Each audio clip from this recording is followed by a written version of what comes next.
tanggal 22 November 2024 kami telah menerima laporan terkait dengan kejadian penembakan terhadap Kasat Reskrim Polres Solo Selatan. Dan selanjutnya tim gabungan yang kami bentuk, tim khusus, langsung melakukan penyelidikan dan olah TKP di lapangan dan telah memeriksa beberapa saksi, kemudian mengumpulkan barang bukti, dan kita lakukan pemeriksaan secara maraton lanjut gelar perkara untuk meningkatkan status penyidikan. Dan tadi malam kita juga sudah melakukan pemeriksaan terhadap saksi-saksi, kemudian hasil visum juga sudah kita dapatkan, sehingga kita tetapkan pelaku yang saat ini menjabat sebagai Kabak Polres Solo Selatan sebagai tersangka dalam tindak pidana ini. Dan selanjutnya berdasarkan bukti yang cukup, kita lakukan penahanan terhadap yang bersangkutan. Dan penyidik telah menjerat dengan pasal berlapis, mulai dari pembunuhan berencana pasal 340 KUHP, kemudian subsidiar 338, dan lebih subsidiar lagi ke 351 yang. Namun demikian tetap pemeriksaan masih tetap berlanjut dan akan kami lakukan pendalaman dan pemeriksaan terhadap kami lainnya untuk memperkuat pembuktian terhadap peristiwa ini. Demikian yang ingin saya sampaikan. Terima kasih. Assalamualaikum warahmatullahi wabarakatuh. Di pertanyaan nanti ya. Dan yang berikutnya terkait perkembangan proses pemeriksaan di Propam. Ini Pak Propam sudah menyampaikan ke saya. Jadi untuk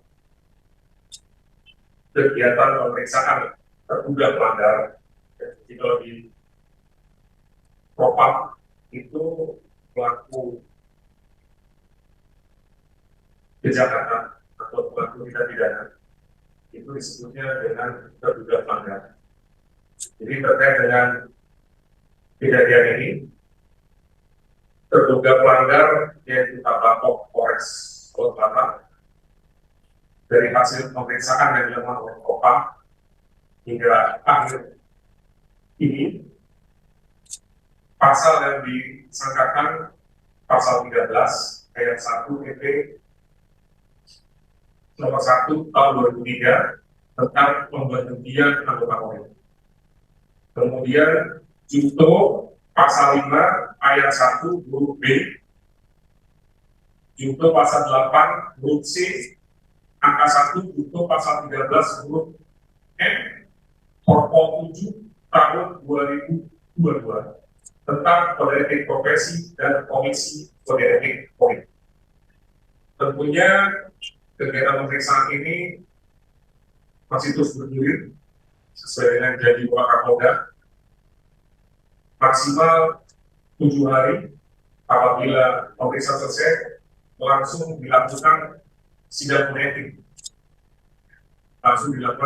Sidang kode etik. Dan untuk penanganan kasus ini bisa secara bersamaan dari Brimob maupun dari Propam. Jadi masih terus bergulir. Mungkin itu perkembangannya. Ancaman maksimalnya itu pemberhentian dengan tidak tepat kepada yang diduga pelanggar, yaitu Kabak Polres Solo. Itu rekan-rekan. Kemudian yang berikutnya saya menyampaikan juga yang pertama terkait klarifikasi berita-berita yang sudah beredar ya, bahwa ada beberapa media menyatakan bahwa pelaku penembakan ini mengalami gangguan mental. Sebenarnya sampai saat ini tidak ada pelaku mengalami gangguan mental. Media itu hanya salah persepsi sehingga menulis seperti itu. Kenyataannya sampai pagi ini, siang ini, ya, kondisi pelaku dalam keadaan sehat dan baik-baik saja. masih terus dilakukan dan masih bisa kita hadirkan pada kesempatan yang baik ini. Kemudian yang kedua, kemarin itu langsung menyerahkan diri, kemudian kita amankan, pelaku langsung kita lakukan tes urin. Ya, jadi hasilnya negatif. Dan tetap kita dalami. Hari ini, tadi pagi, sudah kita lakukan lagi tes terkait dengan pengguna narkoba, yaitu uji sampel rambut dan darah. Ya, jadi masih kita tidak lanjuti terkait dengan penyalahgunaan narkobanya kalau ada. Kemudian yang terakhir, rekan-rekan, jadi Bapak Kapolri telah memberikan penghargaan berupa kenaikan pangkat anugerah kepada korban, ya, kepada Kasat Reskrim almarhum AKP Uin. Saat ini almarhum mendapat pangkat tituler kami anumerta, ya, pangkat anumerta, kompol anumerta. Dengan penghargaan, kemudian dengan gaji pensiun menyesuaikan dengan pangkat anumerta tersebut. Itu yang sudah diberikan oleh Bapak Kapolri, penghargaan kepada korban kompol anumerta Sulir. Itu rekan-rekan yang perlu saya sampaikan pada kesempatan yang ini. Silakan kalau rekan-rekan ada yang bertanya, saya silakan. Kapolri kan itu sudah memberikan bukti bahwa kepolisian harus mengusut motif kenapa peristiwa ini bisa terjadi. Dan sampai sekarang proses yang sudah kita lakukan itu apa yang kita temukan untuk motif ini?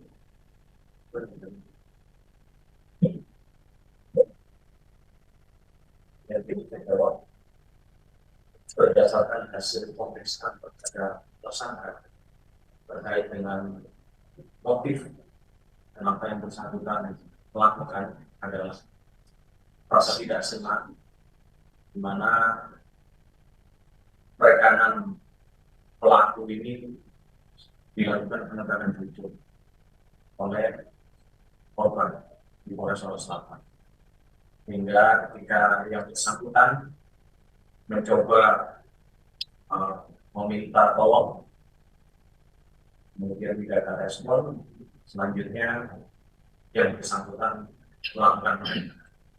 Artinya benar dia membacking. Keterangan dari tersangka yang kita dapatkan, tentu kami penyidik akan terus mendalami. Bagaimana proses hukumnya terkait tambang? Ya, Artinya benar dia membacking salah satu tambang itu. ya, ini akan kita dalami kembali terkait dengan perannya di dalam kegiatan tambang ini akan kita dalami. Sosok pemilik tambang siapa? Ya, ini yang sedang kita dalami juga. Yang ditangkap terkait tambang itu siapa, Pak? Yang ditangkap adalah sopir kalau dari keterangan penyidik. Apakah diketahui relasi tersangka yang ditangkap itu dengan Kabak Ops? Ya, yang bersangkutan minta tolong kepada Pak Kabak Ops untuk bisa membantu. Ini kan udah 9 peluru yang dikeluarkan oleh tersangka. 2 Yang di tubuh korban. Nah, 7 lagi informasinya itu di mana, Pak? Di rumah rumah dinas Kapolres atau di? Ya, informasi yang beredar ini di kamar Kapolres. Korektif. Ya, berdasarkan hasil olah TKP tim kami Inavis di lokasi penembakan, betul ada 2. Kita temukan selongsong dan proyektil di sana. Kemudian 6 proyektil, ulangi, 6 selongsong kita temukan di sekitar rumah dinas Kapolres. Jadi Dan saat ini kita juga masih terus melakukan olah TKP lanjutan. jadi tujuannya memang untuk ikut mengatasi kapolres. Ya, ini yang akan kita lakukan pendalaman terhadap tersangka. Berarti targetnya Kapolres, Pak? Ini yang akan kita lakukan pendalaman berikut. Ada peristiwa tembak menembak di rumah dinas Kapolres itu atau gimana Pak? Sementara hasil olah TKP tidak Satu arah saja. satu arah saja. Kalau dari Bid Propam seperti apa Pak untuk pengusutan dugaan keterlibatan tambang dan pembakaran yang dimaksud itu?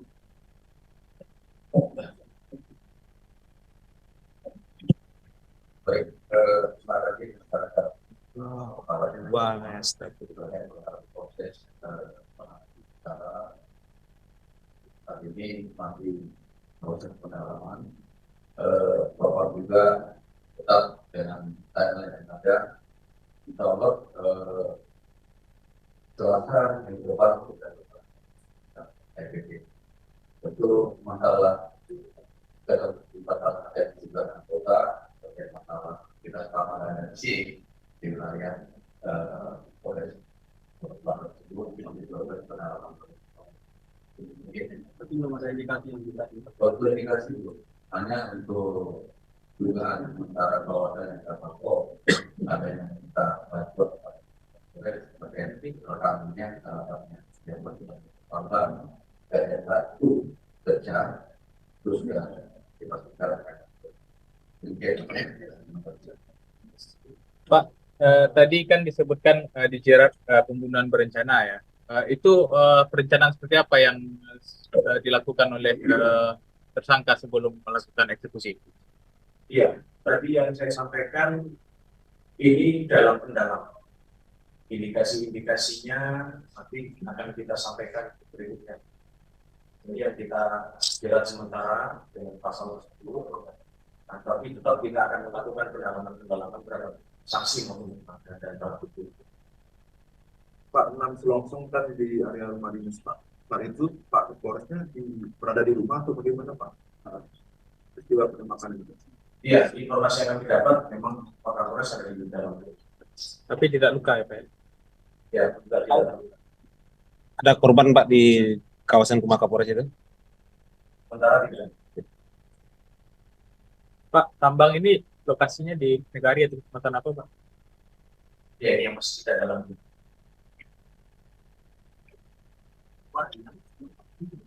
Ya, cukup ya. Pak, barang bukti. Ini tutup dulu nih ya. belum Pak. Udah, lagi cukup ya. Satu lagi Pak. Pak, dalam aksi ini apakah tersangka melakukannya sendiri atau ada orang yang menyuruhnya Pak? Ya, sementara masih sendiri. Untuk kasus yang tambang itu bagaimana Pak? Apakah ditarik Polda juga atau gimana? Yang sedang diproses hukum oleh Polres Sulawesi Selatan yang menjadi pemicu.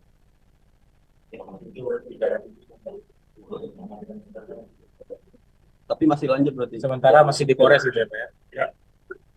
Ya cukup ya. Ya. Terkait dengan informasi sudah cukup. Sekarang kita akan melihat barang bukti yang sudah kita lakukan.